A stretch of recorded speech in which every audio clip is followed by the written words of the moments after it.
فيه والعافية وصلاح العاقبة في الدين والدنيا والآخرة. بسم الله الرحمن الرحيم. الحمد لله رب العالمين. اللهم صل على سيدنا محمد وعلى آل سيدنا محمد.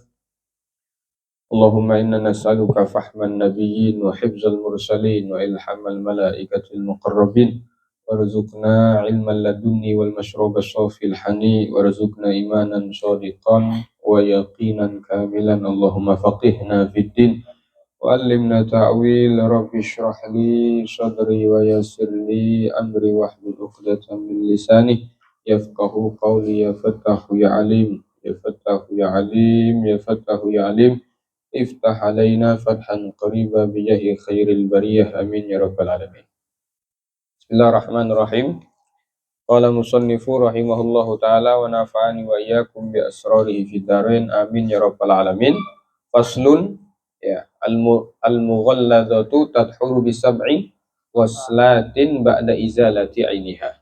Ihdahunna biturab. Ya. Kita sudah menyelesaikan berkaitan tentang pembagian najis ya. Sekarang masuk tata cara mensucikan najis ya.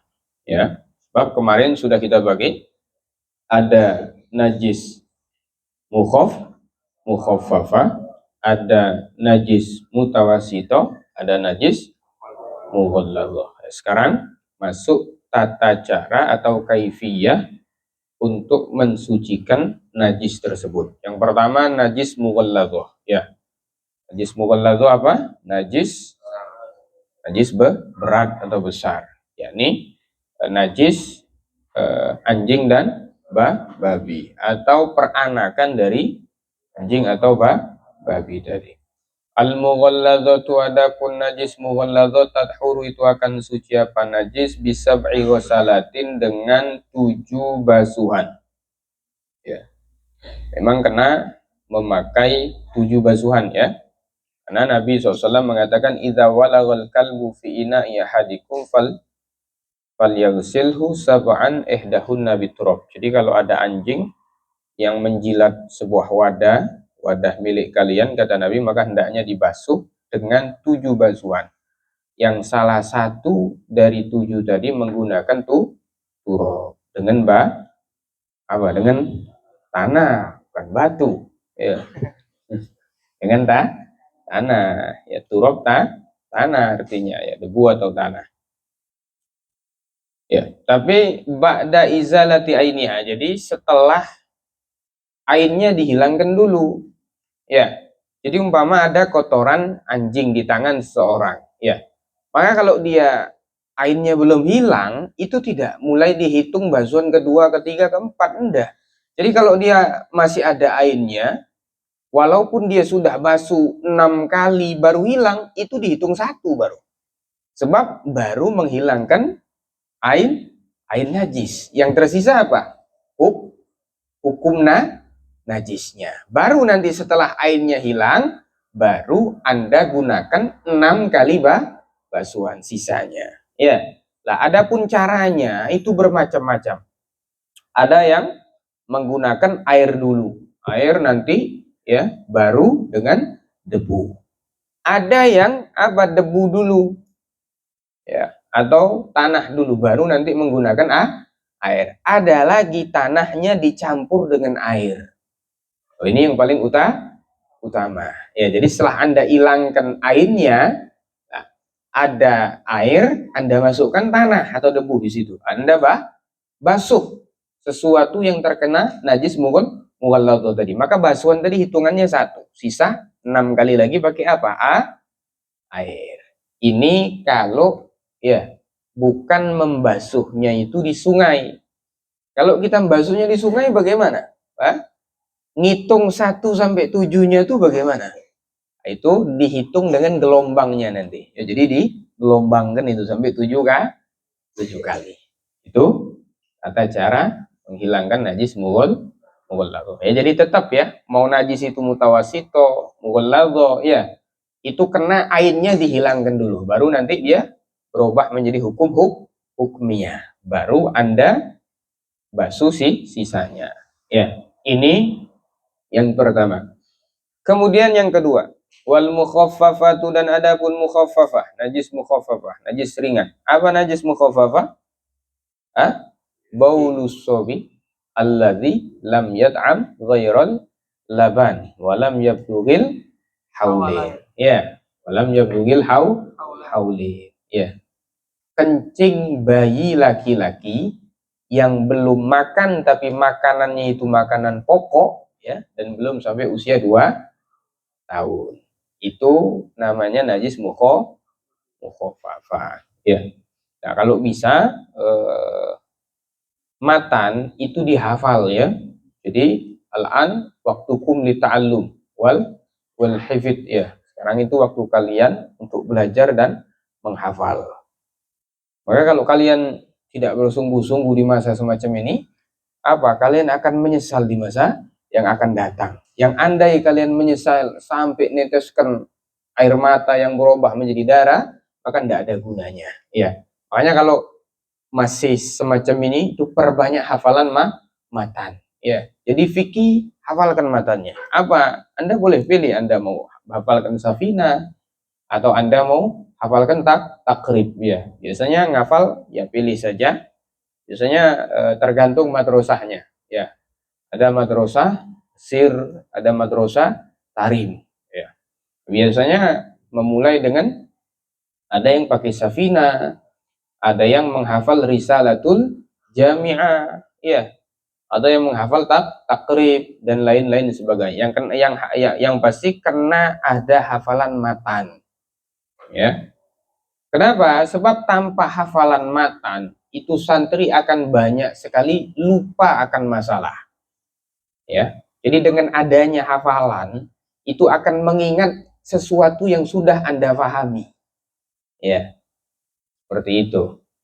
Makanya sekarang itu memang perbanyak ngafal matan. Selain Anda dituntut untuk ngafalkan Quran, ini matan-matan juga penting. Sebab orang hafal Quran tanpa hafal ilmu matan yang lain, itu rada sulit. Kenapa? Karena Quran itu butuh alat untuk paham Quran. Ya, kalau dalam nahu hafalkan apa? Jurmiyah. Ya, kalau dalam fikih, Anda boleh hafalkan Safina atau hafalkan Takrib atau Zubat Ibnu Ruslan. Ya, silakan seperti itu. Nah, saya dari dulu, ya mulai saya kecil, waktu masih mondok tuh saya hafal Risalatul Jami'ah, saya hafal Safinatun Najah tuh, ya. Kitab-kitab fikih yang lain. Itu karena dihafal memang. Seperti itu, ya. Jadi untuk memperkuat ingatan dan paham. Dan ini memang thoriqatut ta'allum, cara untuk belajar.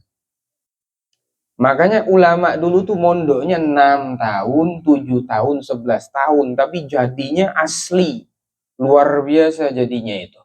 Tapi kenapa sekarang orang mondoknya puluhan tahun, tapi kok ilmunya tuh kosong? Atau ilmunya tuh tidak maksimal? Jawabannya satu, karena mereka belajar dengan cara mereka, bukan dengan cara belajarnya ulama. Ya, jelas ini, ya. Makanya nanti ada satu kitabnya bagus sekali. Nama kitabnya Qimatuz Zaman. Itu cerita dalamnya itu tentang para ulama-ulama yang luar biasa, ya, semasa mereka menuntut ilmu. Dan cerita-cerita saking cintanya mereka dengan ilmu, ya. Ada satu ulama yang saking cintanya dengan ilmu, itu tidak sempat makan. Jadi dia punya kakak adik, yang nyuapkan dia makan itu adiknya. Jadi sampai nulis kitab dia. Ya, karena tidak punya waktu untuk ngangkat sendok untuk masukkan nasi ke dalam mulut. Jadi adik perempuannya itu yang nyuapkan makannya. Itu seperti itu. Bahkan dari Imam Fakhruddin Ar-Razi punya tafsir, ya, tafsir Fakhrur Razi, seperti itu, ya, terkenal tuh tafsir Fakhruddin Ar-Razi. Itu dalam surat Yusuf kalau tidak salah. Itu beliau masukkan cerita apa? Saya lupa ibarat kitabnya, tapi maknanya saya masih ingat. Jadi di tafsir akhir-akhir surat Yusuf itu beliau ngomong, ya, apabila ada sesuatu yang sedikit keliru atau kurang pas, maka saya tolong dimaafkan. Kenapa? Sebab hari ini anak saya itu baru wafat, tapi tetap masih nulis. Ya, itu ulama-ulama dulu semangatnya nuntut ilmu seperti itu. Ya, ada lagi namanya Imam Aba Yusuf. Ya, ini salah satu muridnya Abu Hanifah. Ya, khalifahnya Imam Abu Hanifah. Ini satu zaman dengan Imam Malik, gurunya Imam Syafi'i. Imam Abu Yusuf ini, itu saya lupa, itu anaknya, kalau tidak salah anaknya yang wafat. Tapi jadwal memakamkan putranya, jadwal menguburkan anaknya itu pas dengan jadwal taklimnya Imam Abu Hanifah. Akhirnya apa? Beliau tidak hadir di pemakaman anaknya. Ketika ditanya itu, kenapa wahai Abu Yusuf kau tidak ikut untuk menguburkan jenazah putramu? Dijawab, hari ini itu waktu saya taklim dengan guru saya. Ya, kalau saya tidak hadir, takutnya ada ilmu yang ilmu itu tidak akan pernah terucap lagi, terulang lagi, sehingga saya akan kehilangan satu pemahaman di waktu itu. Tapi kalau saya tinggalkan pemakaman ini, mungkin saya sedihnya 1 hari, seminggu, sebentar saja sedihnya. Tapi kalau ilmu ini tidak bakal terulang. Seperti itu tuh. Ya. Jadi ulama-ulama dulu itu luar biasa. Ya. Ada lagi muhaddis besar, ulama-ulama yang pakar hadis. Itu ketika dengar di sana ada orang yang punya riwayat hadis, didatangi sama dia. Ketika datang tuh tidak mau salaman dulu, langsung saja, tolong riwayatkan saya hadis yang kau dapat dari sahabat langsung. Ya, jadi tidak mau salaman, tidak mau cerita dari mana kamu saya niat ini, tidak langsung tolong ya riwayat. Saya ingin ngambil riwayat yang kau pernah dengar dari salah satu sahabatnya Rasulullah. Ya, selesai diriwayatkan, tanya, kenapa kamu seperti itu? Ya, dijawab, saya takut, katanya. Ketika saya salaman dulu, saya tanya-tanya dulu, ternyata saya mati dulu, belum sempat dengar riwayat tuh. Sampai dahsyatnya seperti itu mereka dengan ilmu. Ya, lah salah satu cara ilmu ini supaya nempel tuh memang hafalan. Ya, makanya kata Imam Syafi'i itu apa? Zalaltu thaliban wa azaztu matluban. Ya, dulu saya, kata beliau, terhina. Artinya ketika masih santri itu kita memang betul-betul harus merendahkan diri.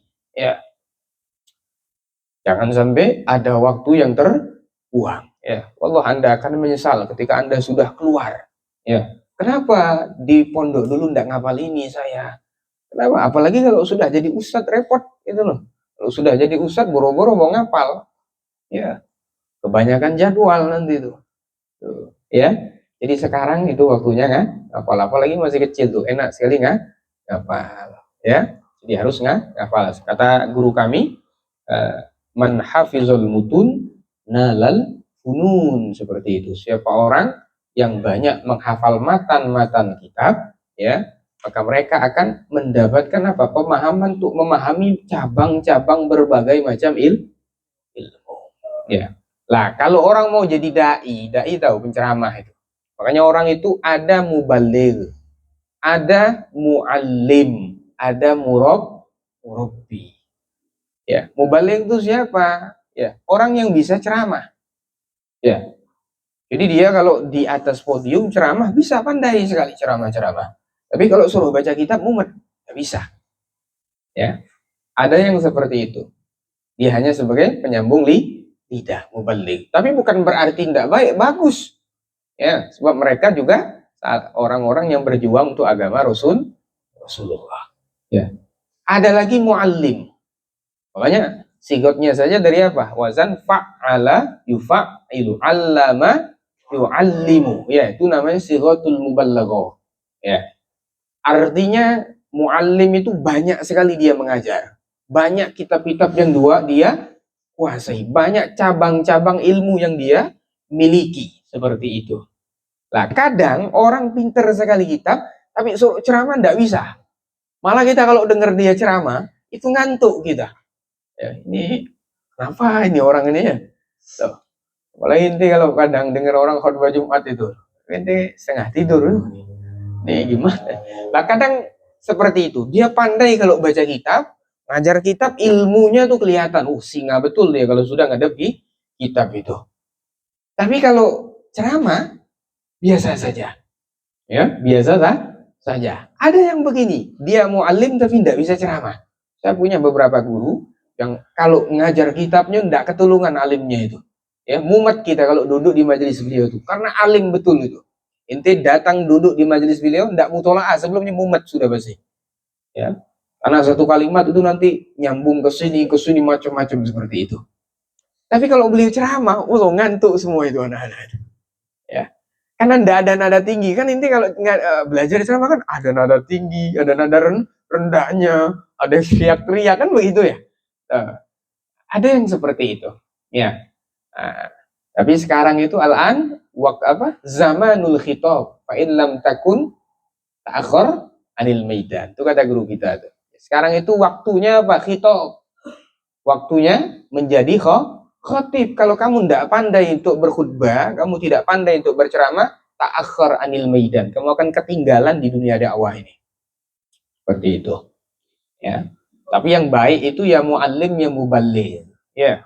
Di kitabnya benar, bagus dia, apalagi dia muballigh. Dia juga bisa ceramah. Ini masuk dalam ayat apa? Zalika fadlullahi yu'tihi mayyasha. Allahumma ja'alna minhum, ya. Kemudian kita kelompok itu, ya.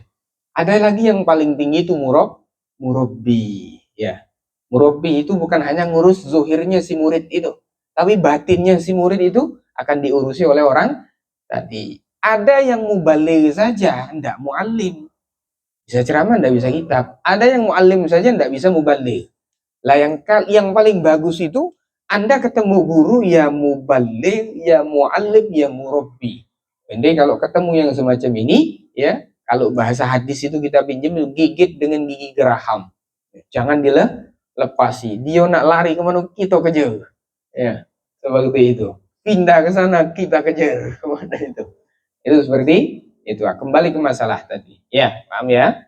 Jadi penting sekali untuk ngafal. Ya, penting sekali untuk ngafal itu. Nah, kalau Anda tanya, saya juga dulu kesulitan tuh cara menghafal itu seperti apa. Lama saya belajar cara ngafal itu. Ya. Karena kita kadang hafalannya cepat pula lupanya. Oh, itu repotnya. Sudah cepat hafal, cepat pula lupanya. Anda baca di kitab Ta'limul Muta'allim, ya, yang paling cepat membuat hafalan kuat itu satu apa? Himmatul aliyah. Semangat yang tinggi. Seperti kamu saya contohkan. Sekarang hafalkan bab najis. Sekarang setorannya 5 menit lagi. Cepet inti hafalnya pasti. Ya. Tapi kalau saya kalimat minggu depan baru setoran, nyantai intinya. Tapi kalau sudah jam sekian, jam setengah 10 harus setor langsung. Seperti itu. Kenapa seperti itu? Bisa cepat seperti itu. Karena ada semangat betul kan. Cuman salahnya itu menyelesaikan setoran, ya. Setoran seperti itu. Paham ya? Nah, kalau cara ngafal yang saya pelajari daripada ulama-ulama itu memang kena dibaca dulu. Anda baca dulu. Ya. Kalau saya minimal saya baca 15 kali atau 21 kali. Ya, seperti ini. Faslun al-mughalladzatu tadhuru bisab'i ghasalatin ba'da izalati ainiha ihdahunna biturab. Al-mughalladzatu tadhuru bisab'i ghasalatin ba'da izalati ainiha ihdahunna biturab. Saya baca pakai suara, jangan pakai hati. Ya, pakainya suara hati, diam aja itu. Apakah tidak bisa hafal? Hafal. Tapi nanti hafalannya tidak sekuat ketika orang itu mengeluarkan suara. Jangan buluk besar nian. Iya. Laju suara inti kalau sambil lantai 3 untuk kedengaran. Ya. Sedang saja. Sekiranya kamu mendengar. Kenapa? Karena ketika kamu membaca menggunakan suara, nanti ada penguat hafalan kita tuh banyak. Itu lewat dengar, itu menguatkan hafalan nanti. Otomatis hati kita juga baca dan ngelihat itu sama juga memperkuat hafalan.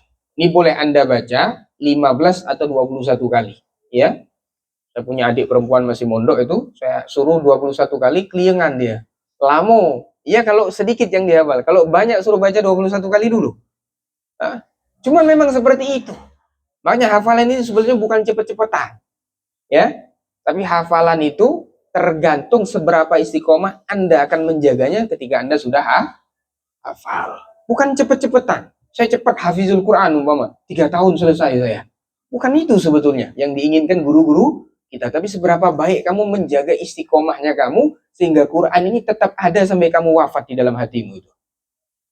Ya, itu yang sulit ya. Makanya kita kalau lihat orang tuh ada yang 9 bulan hafal Quran. Hafal saja, belum miskin. Pokoknya jalan tiap hari setolan, hafalan terus gitu loh. Ya. Seperti itu.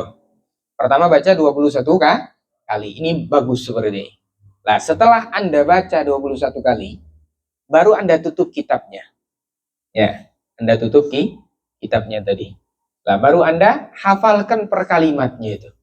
Nah, setelah Anda hafal, ulangi 21 kali. Seperti itu. Itu saja sebetulnya. Ya, itu insya Allah kuat hafalannya. Andai pun dia lupa, lupanya itu bukan lupa seperti orang yang tidak pernah hafal. Cukup diberikan kodenya saja sudah ingat dia. Seperti itu. Paham ya? Nah, cuman kalau tidak mampu 21 kali ya terserah ya, biqadri tergantung kemampuan Anda. Anda mau 11, kemudian diulang 21 kali tidak ada masalah. Nah, dan usahakan ada waktu mengulang. Ada waktu mengulang hafalan lama. Sebagaimana Anda sudah belajar dalam metode menghafal Quran. Itu kan ada waktu untuk mengulang hafalan lama. Seperti itu. Di samping kita menghafal yang baru, ada waktu untuk mengulang hafalan lama. Seperti itu. Ya, masuk kembali ke kitab tadi. Wal mukhaffafatu tad'uru birashil ma'i 'alaiha ma'a ghalabati izalati ainiha wa izalati ainiha. Ya.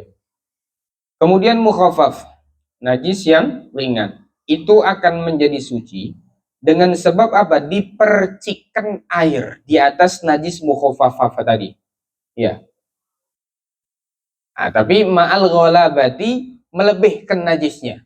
Wa izalati ainiha. Airnya sudah dihilangkan. Umpama begini, yang kena kencing, ya, kain atau baju Anda kena kencing. Itu umpama kena kencingnya itu bundernya semacam ini, maka kamu basahkan, percikan itu melebihi bunderan ini. Ya, umpama seperti ini, ya sudah kita basahkannya melebihi tadi kadar najisnya seperti itu. Itu maksudnya, ya. Nah, kemudian wal mutawassithatu, kemudian najis mutawassithah. Tanqasimu akan terbagi apa mutawassithah ila qismin kepada 2 bagian. Ainiyatin, yang pertama rupanya ainiyatin, najis ainiyah, wa hukmiyatin. Ya. Apa itu ainiyah? Al ainiyatu adapun najis ainiyah itu allati laha launun wa rihun wa ta'mun. Ya. Adalah najis yang masih punya warna, bau dan rasa. Itu namanya najis ainiyah. Ya, ada bentuknya, masih ada fisiknya. Kalau bentuknya ada, warnanya ada? Ada. Baunya? Ada. Seperti itu. Itu namanya apa? Ainiyah. Maka fala budda min izalati launiha wa rihiha wa ta'miha. Maka kamu harus menghilangkan ya warnanya, baunya juga rasanya. Artinya fisiknya dibuang. Ya. Itu kalau masih ada bentuk fisiknya. Wal hukmiyatu, adapun najis hukmiyah, ya. Najis hukmiyah ini adalah allati la launa wala riha wala ta'ma laha yakfika jaryul ma'i 'alaiha. Ya.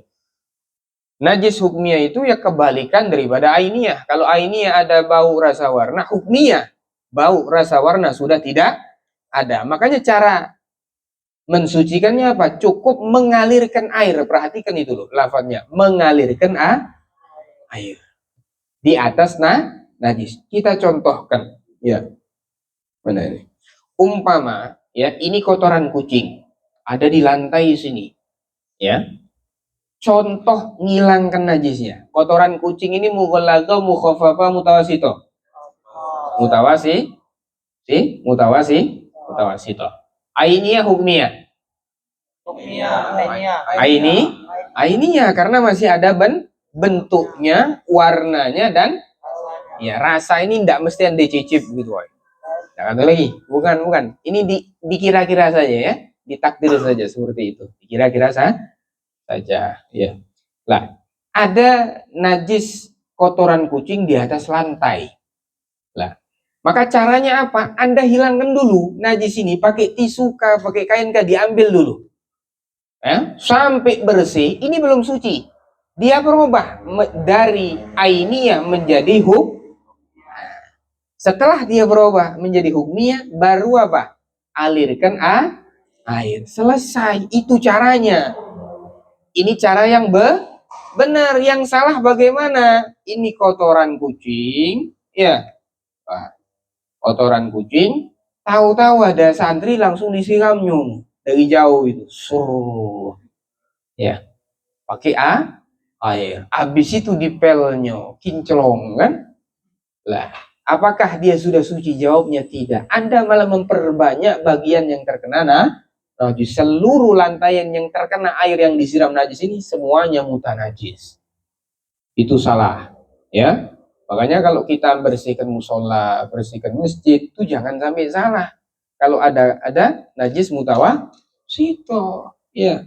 Karena kena dihilangkan dulu airnya, jadi bentuk fisiknya Anda hilangkan dulu, pakai kain kah, pakai tisu kah, ya, baru setelah dia berubah dari ainiyah menjadi hukmiyah, baru dialirkan air. Nah, barulah nanti dia suci. Sebetulnya sesederhana itu.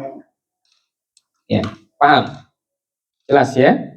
Nah, karena saya dulu pernah sholat satu masjid, ya. Tuh, tahu-tahu di masjid itu ada orang bawa anak, ya.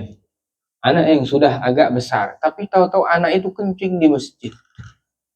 Oh, itu kencing di masjid, di lantai masjid, di dalam masjid. Kebetulan di atas karpetnya itu sedang tidak ada. Jadi biasanya ada karpet, tapi lantai itu kebetulan yang anak itu kencing tidak ada karpetnya.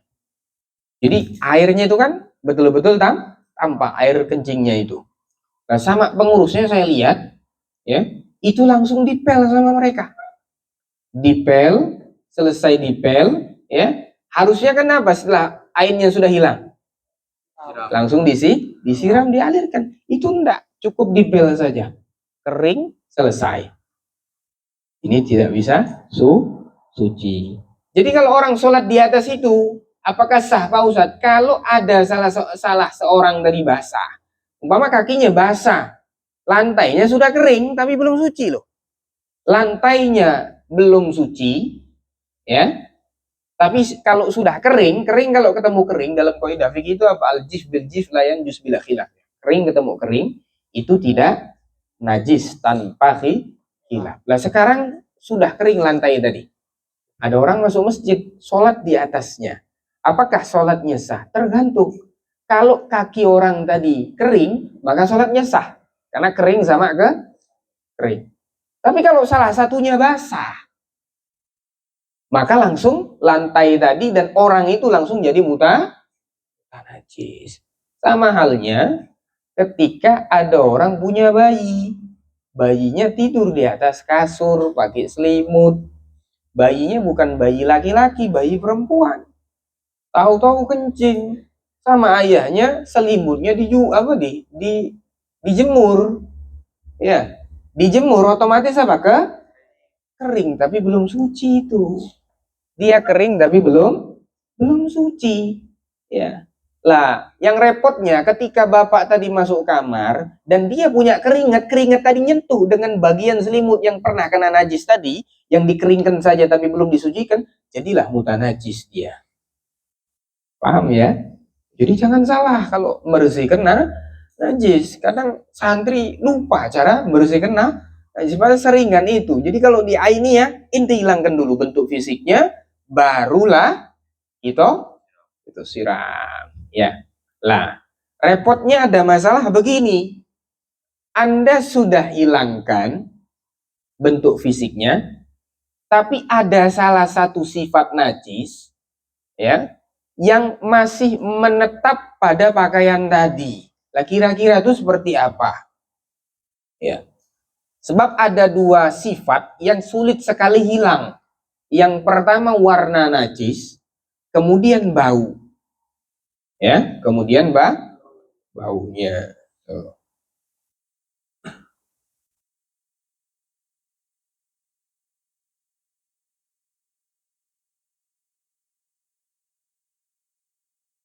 Ya, contoh yang sulit hilang warnanya itu apa? Darah. Ada orang pakaiannya kena darah, kadang nggak hilang darah itu. Tapi Anda sudah sikat, ya, Anda sudah sucikan, tetap warnanya masih merah pekat, itu darahnya masih ada bekas darah. Kan waktu sekolah kan begitu ya, ada bekas darahnya itu loh. Nah, pertanyaannya, apakah pakaian tadi sudah suci? Ya, lah, maka di sini tergantung. Ya, kalau yang melekat itu satu sifat saja, artinya umpama yang melekat pada pakaian tadi warna saja. Gitu. Warnanya saja. Berarti apa? Rasa dan bau sudah hilang. Ya. Maka nanti dianggap ta'asur. Ta'asur itu sulit. Maka kalau semacam itu, dengan catatan sudah Anda sikat. Sikat 3 kali. Tetap tidak hilang. Sudah dimakfu itu.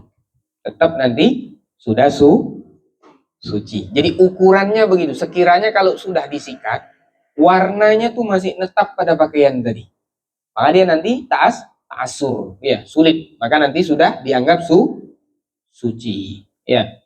Lah yang repot ini kalau dua perkara ini melekat secara bersamaan. Warnanya melekat plus baunya melekat. Ya.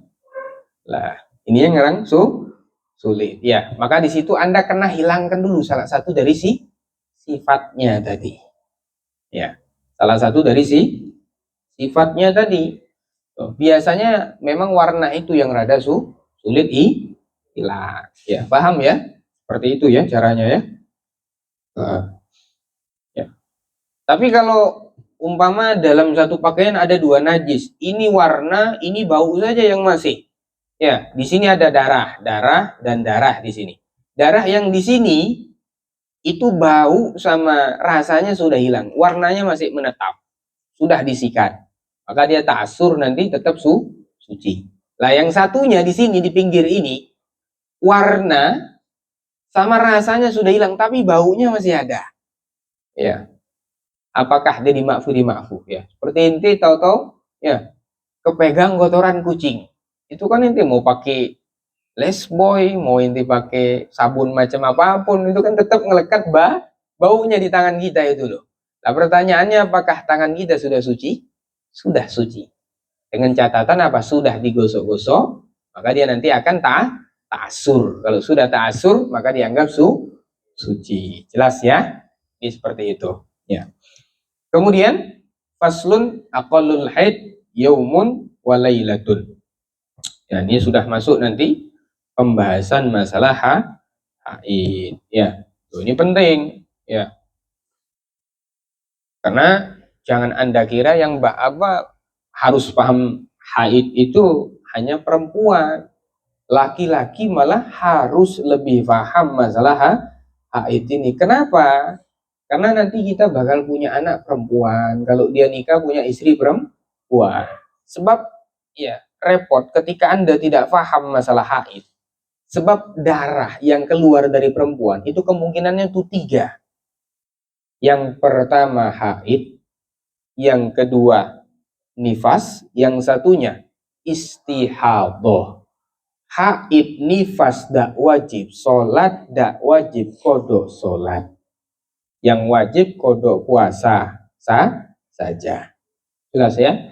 Lah istihadah ini bentuknya darah, tapi tetap wajib sholat dia seperti orang yang suci. Cuma nanti cara sholatnya saja yang ada aturannya. Ya. Lah, makanya darah yang perempuan itu nanti tergantung ilmu Anda. Anda akan hukumi itu haid, atau Anda hukumi nifas, atau Anda hukumi istihadah. Istihadah itu apa? Istihadah itu darah penyakit.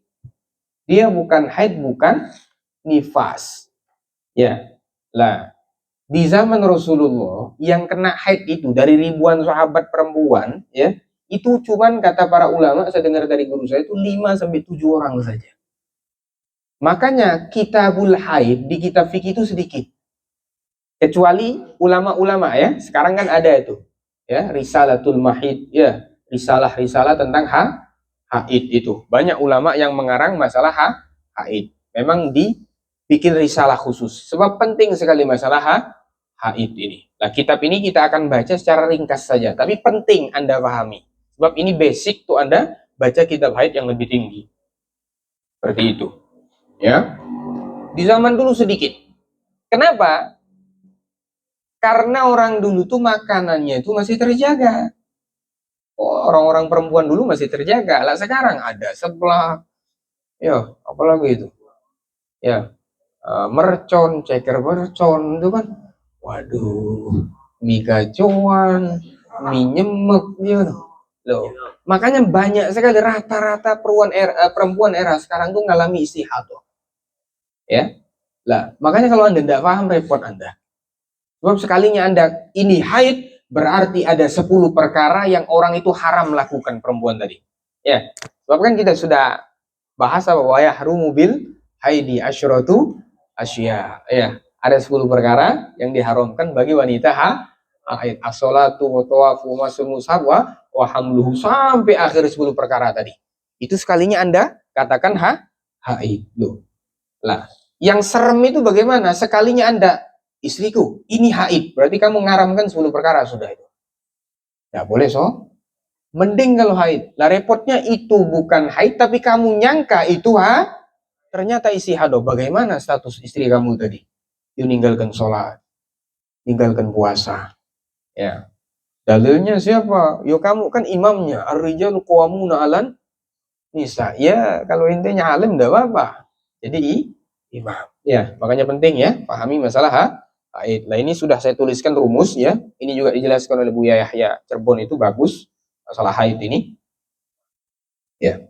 Ini di kitab ini jelaskan apa? Faslun aqallul haid yaumun wa lailatun wa ghalibuhu sittun aw sab'un. Paling minimal haid itu 1 hari semalam, 24 jam. Ya. Umumnya haid 6 sampai 7 hari. Ya. Wa aksaruhu khamsata asyara yauman bilayaliha. Paling lamanya haid 15 hari. Ya. Lah, sekarang begini, cara nentukan itu haid. Ini yang dewasa perhatikan ya. Paham ini. Ada beberapa syarat haid. Darah itu dikatakan haid ya. Yang pertama, ya, ini Anda catat, keluarnya darah itu minimal dari wanita yang usia 9 tahun. Ini kena 9 tahun. Keluarnya darah minimal dari perempuan yang usia 9 tahun. Artinya apa? Kalau ada perempuan datang kepada kamu, saya keluar darah, usianya berapa? Tanya. Saya belum 9 tahun, bukan haid, selesai. Karena minimal darah itu ada kemungkinan zon untuk dikatakan haid karena 9 tahun. Sama kalau dia laki-laki, bukan keluar darah, keluar air mani. Baru bisa dikatakan mani itu kalau laki-laki itu 9 tahun. Maka kalau di bawah 9 tahun keluar bukan air mani itu. Tidak apa? Balik gitu ya. Jelas. Darah keluar minimal usia 9 tahun. Lah, ini yang agak sulit. Keluarnya darah itu minimal 24 jam. Terbentang dari hari pertama haid sampai masa paling lamanya haid 15 hari tadi. Contoh begini. Ya, Fatimah keluar darah pada tanggal 1. Ya. Lah nanti tanggal 1 berarti kan paling lama haid berapa? Nanti tanggal 15. Lah, penghitungan darahnya ini itu mulai hari pertama dia haid tadi. Ya. Minimal 24 jam baru ada dikatakan darah haid itu. Artinya bukan selama 24 jam itu dia keluar darah, meninggal orang. Ya. Jadi begini caranya. Fatimah ini keluar darah pada tanggal 1 sekian jam, 3 jam. Tanggal 1 3 jam. Nah, besok nanti 5 jam keluar darahnya. Besoknya 1 jam. Pokoknya dalam jangka paling lama 15 ini kena ada hitungan 24 jam. Jelas. Ya. Maka kalau ndak sampai 24 jam belum bisa dikatakan haid itu pasti. Jelas? Ya. Ini maksud minimal 24 jam itu. Jadi dihitung dari hari pertama sampai akhir dia haid. Umpama kalau tadi pakai hitungan 15, ya. Kalau seharinya 3 jam berarti 10 hari B udah 30 jam kan? Sudah lebih 24 jam. Berarti sudah ada kemungkinan dianggap haid. Sekarang yang dia biasanya haid itu 6 hari. 6 hari. 6 atau 7 hari. Atau 3 hari seperti itu. Atau 4, 5, 6, 7 seperti itu. Nah sekarang dia keluar darah hari pertama 6 jam. Pokoknya hitung saja. Kalau umpama perempuan ini biasa haid 6 hari, 7 hari. Hari pertama 5 jam, hari kedua 3 jam. Pokoknya sampai 6 tadi. Itu kalau sudah ada angka 24 jam, haid itu. Tapi kalau 6 sudah berhenti darahnya, hari ke-6 sudah berhenti. Inti hitung. Istrinya tanya, adik perempuannya tanya, berapa kali? Ternyata belum sampai 24 jam. Bukan haid. Itu maksudnya. Paham ya? Bisa ulangi, rumus yang kedua itu keluarnya darah minimal 24 jam terbentang dari hari pertama haid sampai masa haid yang paling lama yakni 15 hari. Bukan sampai 15, enggak harus ngitung sampai 15 hari. Pokoknya terakhir hitungan darah itu berhenti di hari keberapa. Lah itu inti kalkulasi. Berapa total perempuan tadi jam haidnya keluar. Jelas? Ya. Loh berarti kan Pak Ustadz belum tentu itu darah haid. Betul. Tapi kalau perempuan keluar darah, itu memang dia boleh menduga haid. Sehingga sholat itu boleh dia berhentikan. Ya. Nah, nanti finishnya, ketika itu haid, berarti tidak usah kodok sholatnya. Tapi ketika ternyata, oh ini 6 hari berhenti darah, ternyata tidak sampai 24 jam. Lah berarti sholat 6 hari tadi, kodok. Sebab itu nanti istihadah. Itu seperti itu. Jelas, ini rumus yang Anda ndak usah mikir susah, Ustaz. Udah, gampang ngurusin orang haid itu. Ya. Ya, dulu saya masih kecil tuh ndak boleh taklim haid itu. Ya. Karena nanti kita fikih itu sedikit vulgar taklim masalah haid itu. Artinya akan berbicara mengenai warna darah. Ya. Nanti kita karena ngajarnya Safina, ya kita seukuran kitab ini lebih sedikit saja. Ya, supaya Anda punya gambaran untuk menentukan haid. Ya. Ini yang kedua. Yang ketiga, darah tidak boleh lebih 15 hari. Karena tadi wa aksaruhu khamsata asyara yauman bilayaliha. Karena paling lamanya haid itu pasti 15 hari. Artinya kalau dia di atas 15 hari, nah itu nanti bukan darah haid lagi, tapi sudah masuk nanti haid dan istihadah. Nyampur nanti itu. Haid dan istihadah. Keluarnya darah tidak boleh melebihi 15 hari. Ya. Yang keempat, didahului suci 15 hari. Nah, jadi saya contohkan. Ada perempuan datang kepada kamu.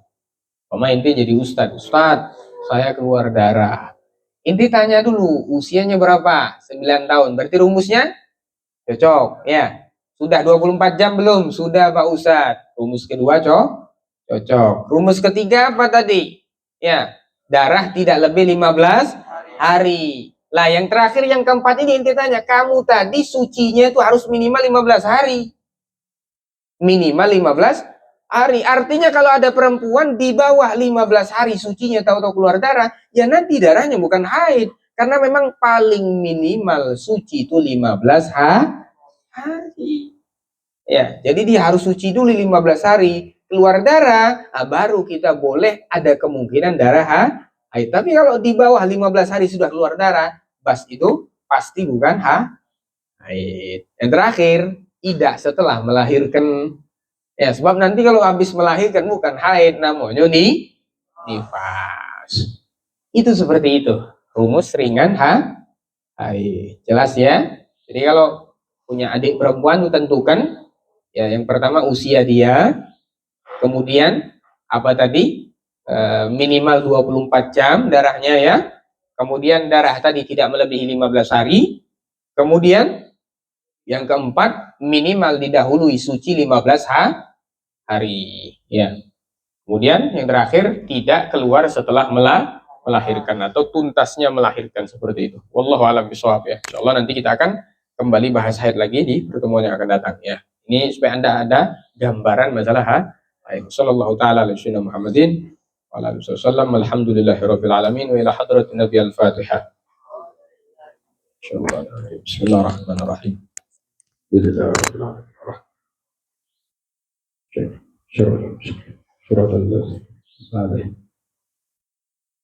Ada soal yang ditanya? Apa? Kalau misalnya di lantai ada ya.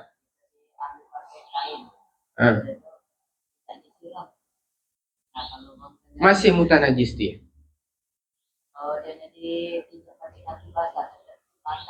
Iya, jadi mutanajis semua. Ya, karena najis dari lantai yang kering tadi nempel di kaki Anda. Lah kaki Anda yang posisi masih basah itu dijak lantai yang lain. Jadi mutanajis semua. Itu, ya. Ya. Paham. Ini caranya begitu ya. Caranya tadi, jadi umpama kucingnya muntah. Gara-gara apa? Inti kasih makan rumput. Harusnya snack ikan itu inti kasih makan rumput. Muntah dia. Nah, pas muntah, najis kan? Najis enggak? Najis, ya. Kalau dijilat kucing, najis enggak? Ayo. Najis enggak? Muntahnya najis. Jilat kucing.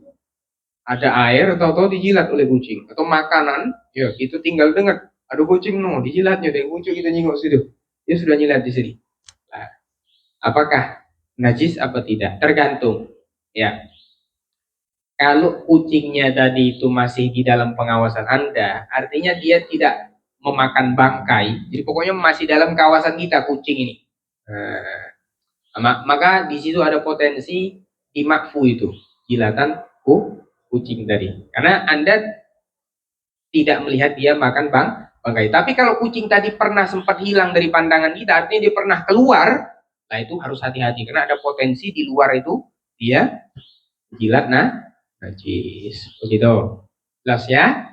Jadi jangan dilap. Jadi diangkat airnya baru disiram pakai air, dialirkan itu saja. Habis itu bagus ya tidak tijat-tijat ada masalah. Ya. Jadi jangan salah cara mensucikan najis ya. Sama seperti masalah telur. Ini saya sudah sering jelaskannya. Telur itu bukan masalah kita ini higienis dengan yang sok-sok jijian begitu enggak. Ini bicara masalah ilin. Telur itu ada sisa kotoran ayam, kering. Tangan Anda kering, tidak najis. Lah yang repot ketika Anda pecah, kan itu sifatnya telur apa? Cecair kan, maik dia itu bentuknya benda aja. Nah, tahu-tahu cangkang telur yang kena kotoran ayam tadi, kena air telur itu. Anda goreng, Anda makan. Nah, najis itu telur Anda. Makanya sebelum itu ya dicuci dulu telurnya, dia dibersihkan dulu sisa-sisa kotorannya. Ya, ada lagi? Nah. Kalau air bekas nyiram ngalir ke najis, niat mutan najis? Enggak, tidak. Ya, tidak mutan najis dia. Ada lagi? Gimana? Ya. Hah? Sejadah. Apanya yang saroh? Ya harus dihilangkan. Ada sejadah karena kotoran kucing. Ya inti angkat dulu kotorannya, berubah hukum jadi apa?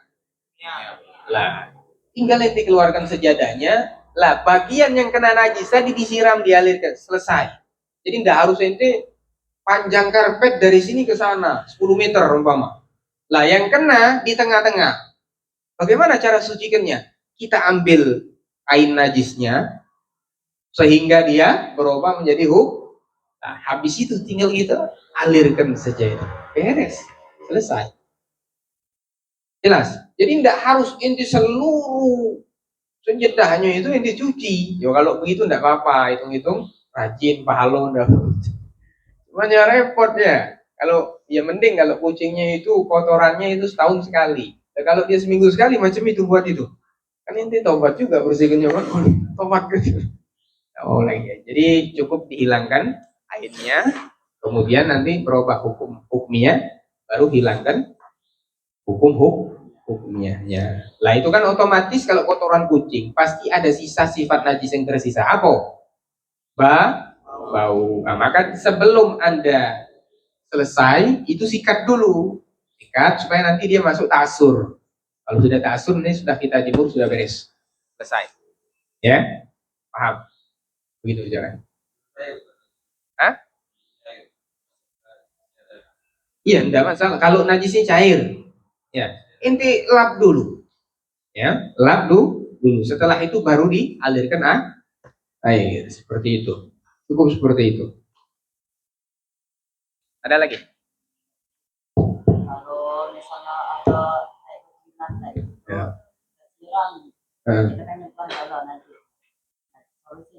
Solusinya bagaimana? Ya, udah kelanjur ke udah najis ini. Kotoran kucing terlalu semangat disiram sama santri itu. Ya, pusatnya nyengok. Oh inti, udah najis ini, udah najis ini. Ya, bagaimana solusinya kalau sudah seperti itu? Ya, inti lap dulu. Lap dulu yang mutan najis, baru siram lagi, selesai. Karena kan dia hakikatnya masih aininya, seperti itu.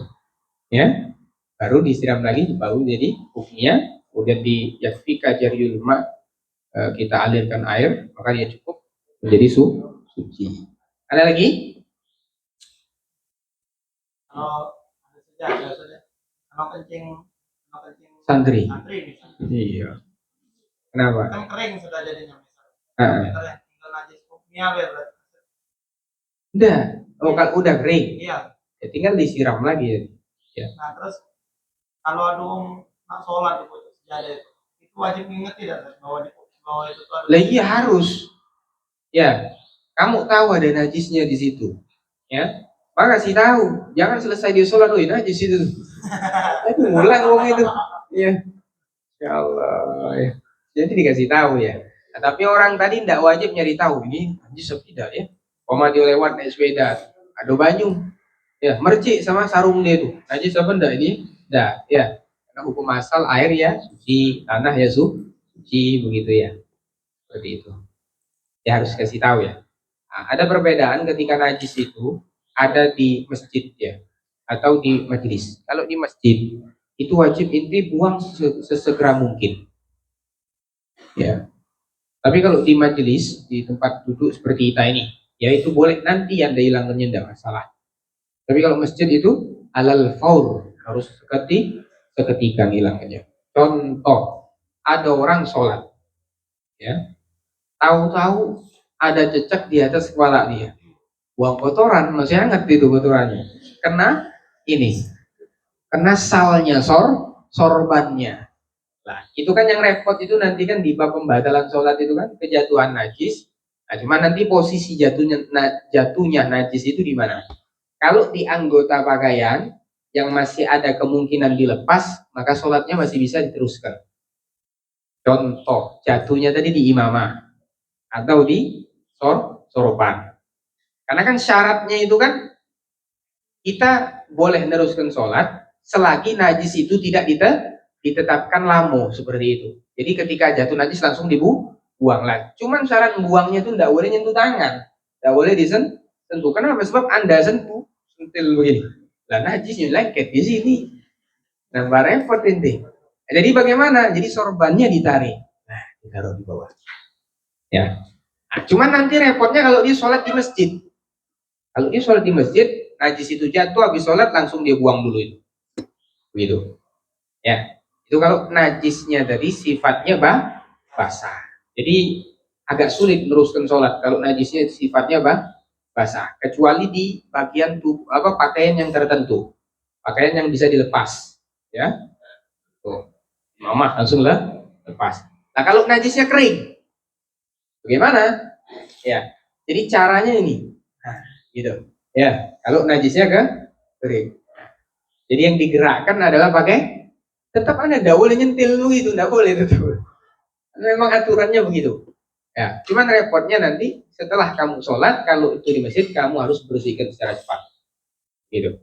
Kalau sholatnya di musola saja, atau musola itu artinya tempat sholat ya, tempat sholat. Kita sholat di sini, ya, musola namanya. Ya, seperti itu. Ada lagi? Satu lagi? Apa? Kalau nasi kering masakan kan. Najis kering, basuh kantong. Ya, kalau ia kering ya,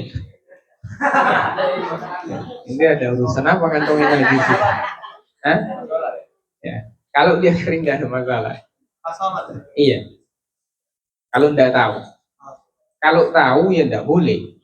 Tahu di gitu. Panggung. Tidak sah sholat Anda. Tidak, tidak sah. Ya, nggak boleh seperti itu. Ya, hati-hati kalau santri suka ngantongin ini. Kan kita kadang santri ngantongin buku wirid. Ya, biasanya ada nyamuk mati dalam ini. Nah, nyamuk itu kan bangkai. Semut bangkai. Ya, karena kan kita sudah paham ada kaidah, ada yang dimakfu di air, tapi di pakaian tidak. Apa bangkai hewan yang tidak ada darah mengalir, nyampak ke banyu, dimakfu dia kalau sedikit. Ya, lah repotnya kalau dia di pakaian. Ya, hati-hati ya. Allahu a'lam bishawab. Rabbana rabbana rabbana rabbana rabbana atina nurun wa qul lana innaka la tusyrik qadir. Sallallahu ta'ala ala sayyidina Muhammadin wa ala alihi wasallam walhamdulillah rabbil alamin. Taqabbalallahu minkum. Taqabbal ya karim.